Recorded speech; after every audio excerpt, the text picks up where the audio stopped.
Picture this. It is the year 1995. You are standing in a shipping port in Mumbai. Container ships are arriving, but not with manufactured goods. They are carrying something invisible: education. Young men and women, fluent in English, trained in mathematics and logic, begin boarding flights to Silicon Valley. Nobody announces this as a revolution. The Port Authority does not ring any bells. No headlines scream of India's transformation. And yet, in that quiet moment, something fundamental shifted in the world.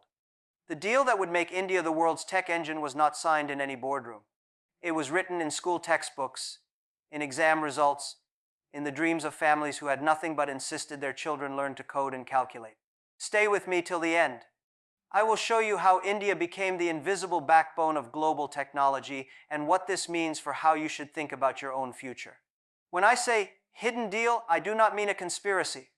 I mean something far more powerful, an alignment of incentives that nobody planned, yet everyone benefited from. Let me tell you something. This isn't about India versus America. This isn't about outsourcing or cheap labor. It is about something deeper, a match between what the world needed and what India could provide, and more importantly, how that match revealed a fundamental truth about power in the 21st century. Power isn't loud.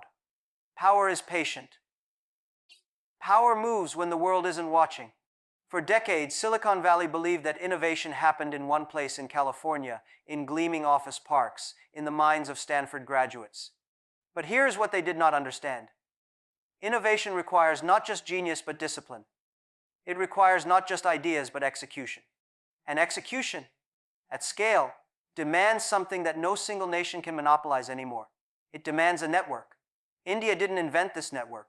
India became it, and in becoming the backbone, India became indispensable. Let me draw a map for you. Imagine the world's technology companies as a circulatory system. In Silicon Valley, you have the heart, the venture capital, the brand names, the marketing machines. But a heart cannot function alone. It needs arteries. It needs blood. For the past 30 years, Indian engineers, architects, and managers became the arteries of global tech. Not as owners, not as founders of household names, but as the connective tissue that made every other piece work. When Google needed to scale its search algorithm, who built the infrastructure? Indian teams. When Microsoft needed to solve impossible problems in cloud computing, who engineered the solutions? Indians. When every unicorn startup needed to turn ideas into code, who wrote most of that code? Indians. But here's the hidden part. The deal was not just one-directional. It was reciprocal. Yes, American companies gained access to talent and efficiency, but India gained something far more valuable. It became a training ground for global standards. Indian engineers didn't just take orders. They learned how the best companies in the world operated. They learned how to think about scalability when you have millions of users. They learned how to build systems that don't break when the pressure doubles overnight. They learned discipline at a scale that domestic companies could never teach them. And then this is crucial, many of them came home. Imagine Bangalore, Hyderabad, Pune 20 years ago. These cities were small, regional centers. Now they are technology capitals rivaling any city on earth. This didn't happen by accident. It happened because a deal was struck silently between ambition and timing. Young Indians saw an opportunity abroad, went abroad, mastered the game, and came home knowing exactly how to build at global scale. The money they returned with, the networks they built, the confidence they gained, this became the soil from which a new India grew. Let me tell you about the corridors. Picture the supply chain of a single piece of technology, say, a cloud service that powers a social media app. That service sits, architecturally, in America. The core algorithms live in Silicon Valley. But who is maintaining it at 3 in the morning when a server crashes in Europe? An engineer in India working the night shift, solving in real time. Who is designing the next generation of that system? A team in Bangalore. Who is training the new engineers? Indian managers who have worked for Apple, Amazon, and Google. This is the hidden deal. India became the shift that never sleeps. India became the reliability that the world depends on. Without knowing it depends on it. Here is what most people miss.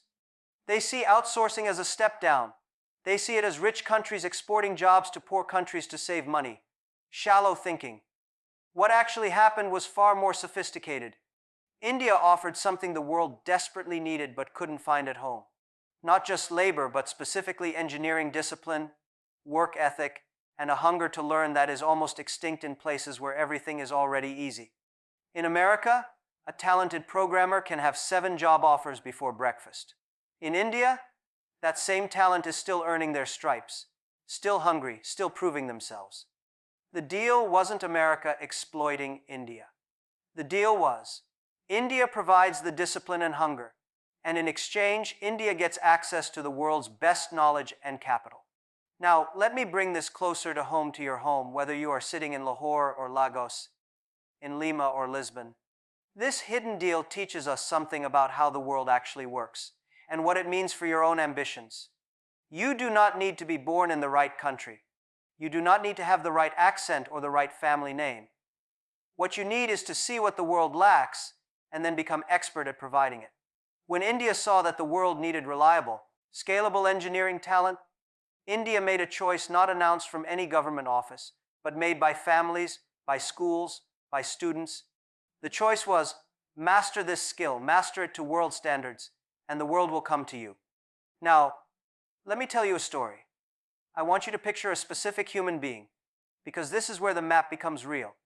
Her name is Priya. She grew up in a middle-class family in Chennai. Her father was a mathematics teacher. Her mother did accounts for a textile factory. Money was not plentiful. Internet access was not universal. But her father made a decision. Whatever else happens, Priya will learn English and mathematics to excellence. He invested in coaching classes. He made her solve problems at 5 in the morning before school. He made her study algorithms using books borrowed from the local library. When she was 16, an American software company came to her college to recruit. She passed their test. They offered her a job in India, working on American clients' projects. The salary was 5 times what her parents earned combined. Priya took the job. For 5 years, she worked 60-hour weeks. She mastered Java. She understood distributed systems. She learned how to speak to clients in ways that made them feel confident. She saved 90% of her salary. When she turned 25, she had enough capital to do something dangerous and beautiful. She started a company. Today, that company has 200 employees. It builds software for logistics companies across Asia. It is profitable. It is growing. It is not famous. No venture capitalist has written about it, but it is real, and it is hers. And it was built on the foundation of that first deal, the deal where she traded her labor and discipline for knowledge and networks. This is what the hidden deal actually means. It is not about nations competing. It is about individuals recognizing where they can add value, going there, learning absolutely everything, and then bringing that knowledge home to build something durable. Priya's story is not exceptional in India. It is the baseline. Multiply her by hundreds of thousands, and you see why India became the world's tech engine. It wasn't policy. It was millions of individual choices to master, to discipline themselves, to see the world's need and fill it. Let me tell you what I learned building Alibaba that directly connects to this. When I started Alibaba, I knew nothing about technology. I was an English teacher. I didn't come from Silicon Valley. I didn't have venture capital knocking on my door. What I had was hunger. And what I learned very quickly was this. The world doesn't need you to be the smartest person in the room. The world needs you to understand what the world needs and then be stubborn enough to build it, even when it takes 10 years. In 1999, when we started, nobody believed that e-commerce could work in China. The internet was slow, trust was non-existent, logistics was primitive, payment systems didn't exist. And yet, we saw something everyone else missed. We saw that there were millions of small factories, small merchants, small traders who had products but no way to sell them to distant buyers. We saw that if we could build a platform, the merchants would come. We weren't smarter than Microsoft or Yahoo or eBay. We were patient. We were willing to work for years without profit. We believed in something that hadn't happened yet. The way I built this was by hiring people who had that same hunger. I looked for engineers who were brilliant but humble. I looked for managers who had learned in multinational corporations and could teach our people global standards. I looked for people who saw a 10-year journey and didn't get tired. This is the discipline I learned, and this is what India understood instinctively. Discipline isn't punishment. Discipline is love. When you show up at 4 in the morning and code for 12 hours, you're not doing it. because a boss made you. You're doing it because you believe that on day 365, when you look back, you will have built something that matters. India mastered this before any of us. The software engineers in Bangalore, the managers in Hyderabad, they understood that being excellent at your craft is not narcissism, it is service. When you build something superbly, when you maintain a system with such care that it never crashes, when you mentor someone so thoroughly that they become better than you, this is what discipline looks like. And the world needed this. The world still needs this. When I built Alibaba, I learned another crucial lesson. You cannot do it alone. We hired brilliant people from all over the world. We learned from Yahoo's mistakes. We studied Amazon's infrastructure. We understood that our job was not to invent everything from scratch. Our job was to take what the world had learned, adapt it to our context, and improve it. This is exactly what India did in technology. Indians didn't invent the internet. Indians didn't create programming languages. But Indians took these tools, added discipline and scale, and showed the world what was possible when you apply them with intensity and patience. Here is something else I learned that matters for what I'm telling you. In the early years of Alibaba, we made decision after decision that looked crazy to outsiders. We spent money on logistics when we had no profit. We built trust mechanisms when we could have charged more. We educated merchants on how to use our platform even though they never asked for education. We did these things because we understood that the game was not quarters and earnings calls. The game was decades. We were building for 2020 when it was 2000. And we succeeded not by being clever quarter to quarter, but by being relentless about the long game. India understood this too. The government invested in education, in infrastructure, in creating conditions for young people to learn at world standards. This looked expensive and inefficient in the short term. Economists questioned it. But 50 years later, you can see the math worked out. India bet on human capital when it could barely afford it, and that bet created an engine that now powers the world's technology. This is the mindset I'm describing. This is what separated India from nations that had resources but not patience. Now, let me translate this to you, wherever you are. Whether you are a student, a freelancer, a small business owner, or someone looking for a way forward, the hidden deal that made India the world's tech engine teaches us concrete things about how to build your own life. First, understand what the world needs right now that you could potentially provide. This is not the time to ask what's easy or what's comfortable. Ask what's missing. Ask what the world is willing to pay for. When India looked at its position in the 90s, it asked, what do we have that the world desperately needs? The answer was discipline, hunger, and trainable talent. Your question should be, what do I have? And what does the world need? The overlap is where you build. Second, become expert at one thing before you diversify. Indian engineers didn't try to be everything to everyone. They mastered software engineering. They became so good that the world couldn't ignore them. Then, from that foundation, they expanded into leadership, into founding companies, into mentorship. You don't build a career by being okay at 10 things. You build it by being exceptional at one thing and then letting that excellence open doors to 10 others.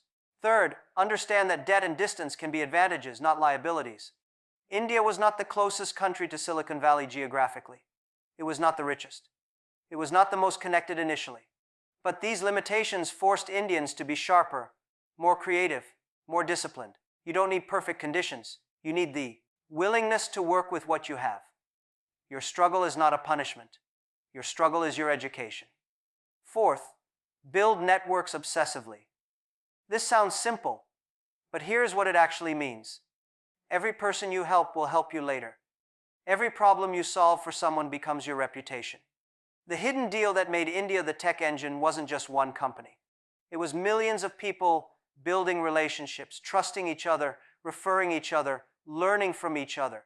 As a freelancer or small business owner, you must do the same. Make one client so happy that they become your unpaid marketing machine. Solve one problem so thoroughly that your name becomes synonymous with solutions. Fifth, save ruthlessly in the early years.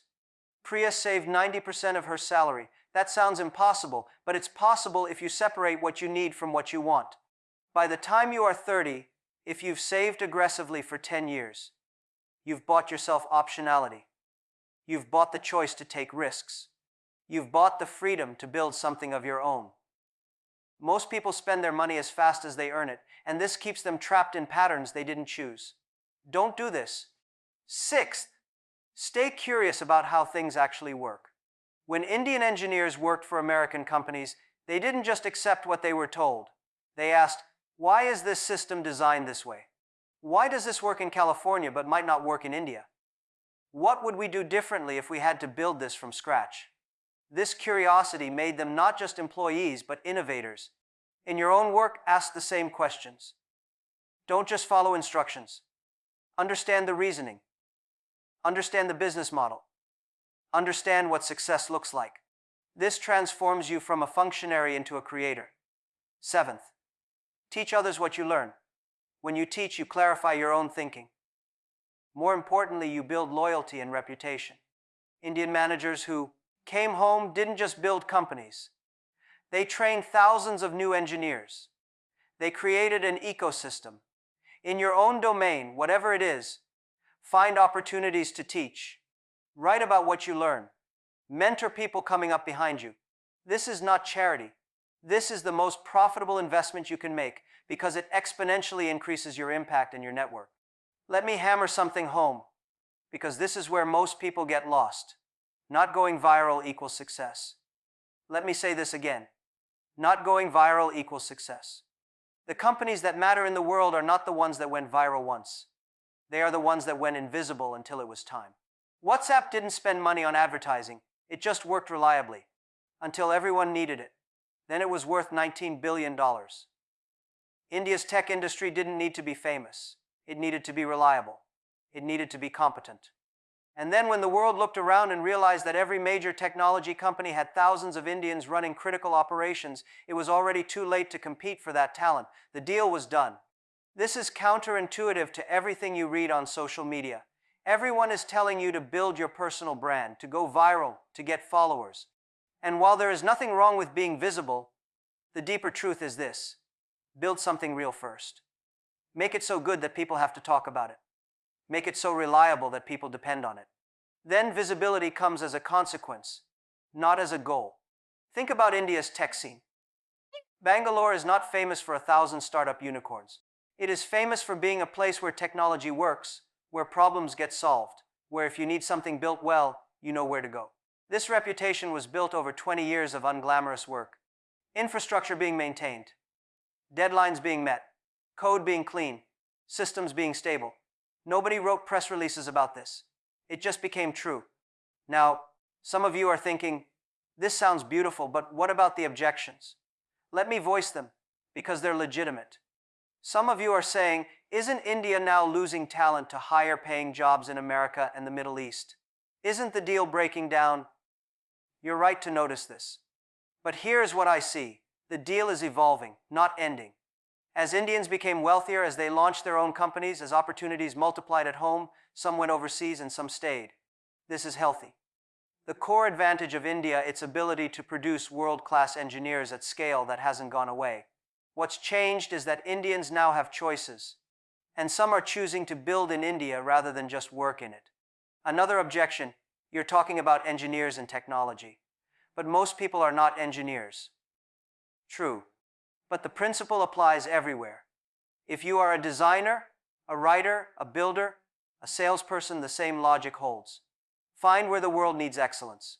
Go there, master it. Learn at world standards. Build your reputation.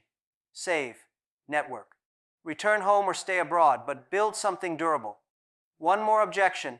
Aren't you just saying work harder than everyone else? I'm saying something more specific. Work smarter at what matters. Work hard at learning. Work hard at relationships. Work hard at understanding why things work the way they do. Don't work hard at being busy. Busyness is easy. Excellence is hard. Excellence requires thinking.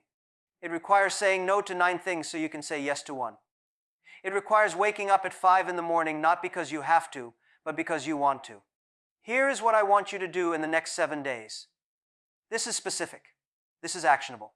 On day 1, stop and write down, what is the one thing the world needs that I could potentially provide? Don't overthink this. Make a list of 10 problems you notice. Maybe it's in your neighborhood. Maybe it's in a specific industry. Maybe it's a skill gap. Write these down. Sit with this list for a day. On day 2, pick the top 3 from your list. Research each one. How much would someone pay to solve this? Who is paying for similar solutions? Is there a market? Or is it just your idea? Do honest research. Talk to 5 people about each problem and ask, would you pay for this? How much? Write down their answers.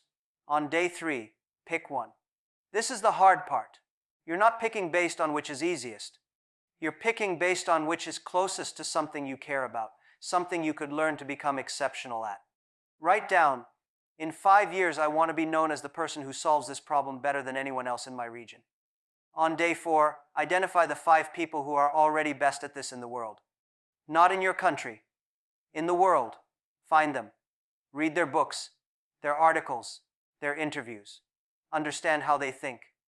Follow them on LinkedIn or Twitter or wherever they share.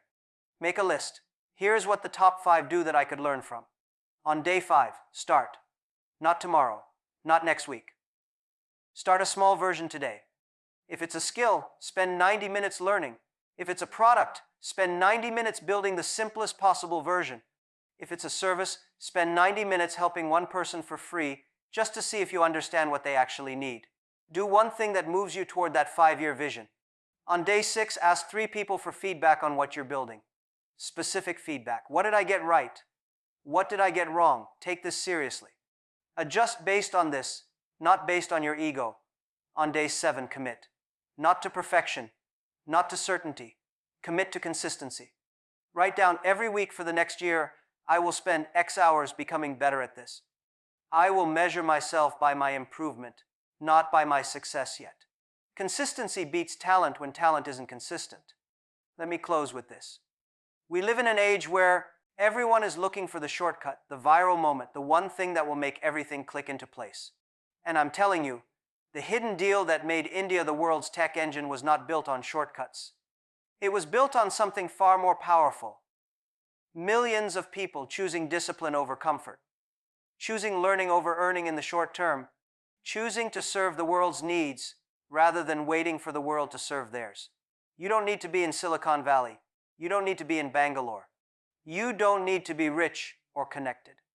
What you need is what India demonstrated, the willingness to see what the world needs, to become excellent at providing it, and to be patient enough to wait for the compounding of that excellence over years and decades. The world is still looking for people who will do excellent work without needing the spotlight. The world is still looking for people who can be trusted to solve problems under pressure. The world is still looking for people who understand that power is not noise, but patience. This is not about technology, though technology shows it most clearly. This principle applies to every field, every country, every human being who chooses to play the long game. Here's what I want you to take from this. The hidden deal isn't hidden anymore. It's obvious. It's right there. The world needs what you can build. The world will pay for what it needs. Your job is to have the courage to see what you can build that the world actually needs, and the discipline to become exceptionally good at it. Years from now, someone will look back at what you've built and ask, how did this happen? How did this person become known as someone who truly solves this problem? The answer will be simple. It will be the same answer as India's. It will be one day at a time, one skill at a time, one person helping another. One small, excellent decision stacked on top of another, for so long that it became invisible, and then, suddenly, it was everything. This is the lesson. This is the model. This is your invitation. Go build something the world needs. Do it with discipline. Do it with patience. Do it for decades if necessary, and one day you'll realize you didn't just build something, you built yourself. And that matters more than any deal in the world.